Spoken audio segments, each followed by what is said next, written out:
नावाने करतो तर आपल्या संपूर्ण महाराष्ट्राचा आराध्य दैवत असलेले छत्रपती शिवाजी महाराज यांच्या नावाने आपण आजच्या कार्यक्रमाची सुरुवात करूया। प्रताप पुरंदर क्षत्रिय कुलावतंस सिंहासनाधीश्वर महाराजाधिराज राजा शिव छत्रपती की जय, राजा शिव छत्रपती की जय, राजा शिव छत्रपती की जय। नमस्कार। मी आज जे गाणं सादर करणार आहे ते आपल्याला टायटल वरून समजलं असेल की कवी कुसुमाग्रजांनी लिहिलेलं, पंडित हृदयनाथ मंगेशकरांनी संगीतबद्ध केलेलं आणि लता दीदींनी आपल्या स्वरांनी अजरामर केलेलं गीत वेडात मराठी वीर दौडले सारखं। तर हे गाणं सुरू करायच्या आधी हे गाणं ज्या ऐतिहासिक प्रसंगावर लिहिलेलं आहे त्याची थोडीशी पार्श्वभूमी वेगळ्या शब्दात वर्णन करणार आहे, तरी काही चुकून झाल्यास माफ करावी नम्र विनंती। तर गोष्ट सुरू होते मार्च 1673 साली। कोंडाजी फर्जंदांनी फक्त 60 मावळ्यांनिशी पन्हाळगड जिंकलं आणि आदिलशहाच्या दरबारात ते धाबेस आणले। त्यावेळी आदिलशहा होता फक्त 4 वर्षांचा सिकंदर आदिलशहा।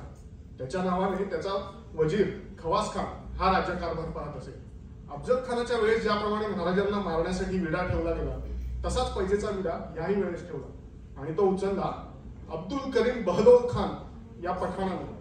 या सगळ्या बातम्या राजांना कळतच होत्या। त्यांनी ही खानाला परास्त करण्याचा मनसुबा आखला आणि ही जबाबदारी सोपवली सरनोबत कुर्तोजी उर्फ प्रतापराव गुजर यांच्यावर।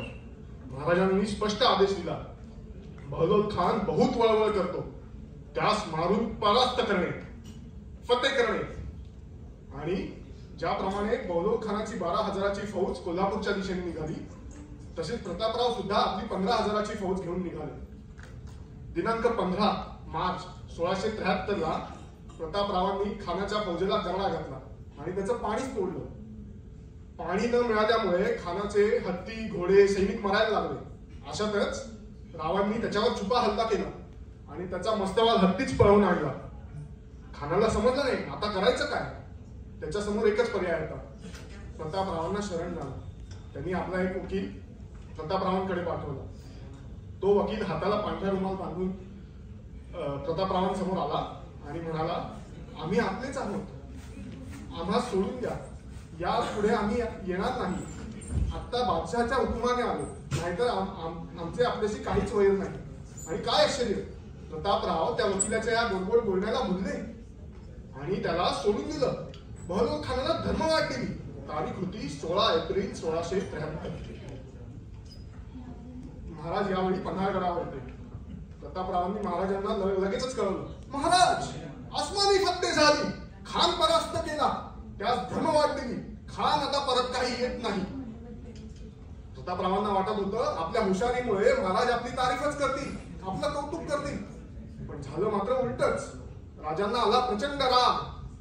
राजांनी उलट प्रतापरावांना पत्र पाठवलं, सला काय निमित्त केला, तो बहलोल खान घरोघरी स्वराज्यावर येतो व रयत नागवतो, यास जबाबदार कोण प्रतापराव, यास जबाबदार तुम्ही, फक्त तुम्ही। आपण स्वतःला सरनोबत म्हणवताना मग शिपाईगिरी कैसी केली। या उपर जेव्हा तो बहलोल खान परत येईल तेव्हा त्या दुश्मनास गर्दीस मिळवल्या विना आम्हास रायगडी तोंड न दाखवणे, तोंड न दाखवणे, तोंड न दाखवणे। आणि हे राज्य हे शब्द प्रतापरावांच्या जिव्हारी लागले। प्रतापरावांच्या जिव्हारी लागले आणि ते स्वतःशीच विचार करू लागले, मी त्याला का सोडला, राजांचा स्पष्ट आदेश होता त्यास मारावे, तरी मी बहलोल खानास सोडला का। बहलोल खान इकडे गप्पा नव्हता, त्यांनी पुन्हा सैन्य गोळा करण्यास सुरुवात केली। प्रतापराव बरोबर 1 वर्ष त्याच्या मागे होते, पण खान काही हाती लागला नाही। अशातच 1674 साली फेब्रुवारीचा तो महिना, महाराजांच्या राज्याभिषेकाला फक्त 4 महिने उरले होते। अशातच जेव्हा प्रतापराव टेहळणीसाठी गेलेले असताना हेरांकडून खबर आली, खासा बहलोल खान 40,000ची फौज घेऊन नेसरीच्या दिशेने येत आहे। बहलोल खानाचं नाव ऐकताच प्रतापरावांना संताप अनावर झाला। त्यांचे डोळे विस्फारले, लाल बुंद झाले, डोक्यावरची नस ताटाडून लागली। बहलोल खान, तुझ्यामुळे राजांनी आम्हास बोल लावला, तुझ्यामुळे मी राजांना भेटायला जाऊ शकत नाही. यावेळेस तुला काही मी सोडत नाही. बहलोल खान असं म्हणताच रावांनी आपल्या घोड्याला टाच मारली. यावेळेस प्रतापरावांबरोबर होते फक्त 6 शिलेदार.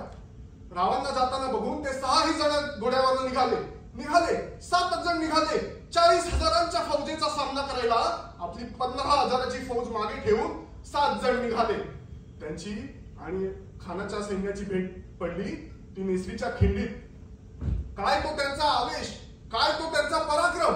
बहलोल खानाला तर आश्चर्य वाटलं की एवढा मोठा सेनापती असा मूर्खपणा कसा काय करू शकतो. जो समोर येईल त्याची कत्तल होत होती, मुंडकी उडत होती. पण शेवटी 7 जण 40,000समोर किती वेळ टिकणार. एक एक करून 7ही जण धारातीर्थी पडले. तारीख होती 24 फेब्रुवारी 1674, महाशिवरात्र. महाशिवरात्रीला प्रतापरावांनी आपल्या रक्ताने अभिषेक केला आणि अजून एक खिंड इतिहासात पावन झाली.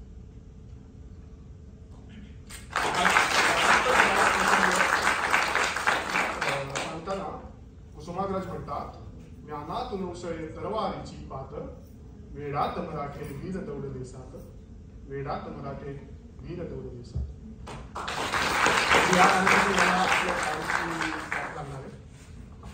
तरी कृपया साथ दो.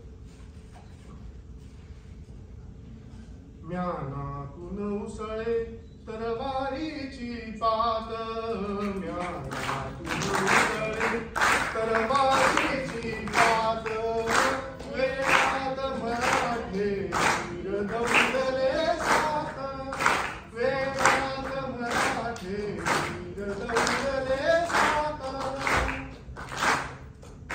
ते फिरता बाजू डोळे किंचित डोळे, सरदार सहासर सावनी निघाले शेले, लिखित टाकले पाय छलले भाले, उसले दुरीचे मेघ सात निमिषात, वेडात मराठे वीर दौडले सात. आश्चर्य मुखटा कोण माहुती सेना, अपमान उठवण्या सात अरुणी मना, छावणी तसले पेट भेट गनिमाना, कोसल्या मुका भरत सात दर्यात, वेडात मराठे वीर दौडले सात.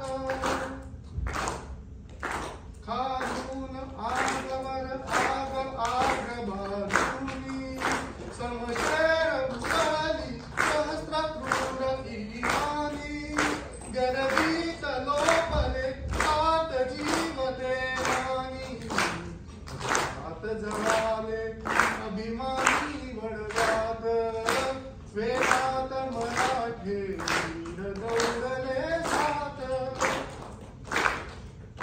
दगडांवर दिव ते खऱ्याचा, ओढ्यात तरंगे अजूनी रंग रक्ताचा, क्षितिजावर उठतो अजूनी मेघ मातीचा, अद्याप विराणी कुणी वानावर जात, अद्याप विराणी कुणी वानावर जात, वेडात मराठे वीर दौडले सात, वेडात मराठे वीर दौडले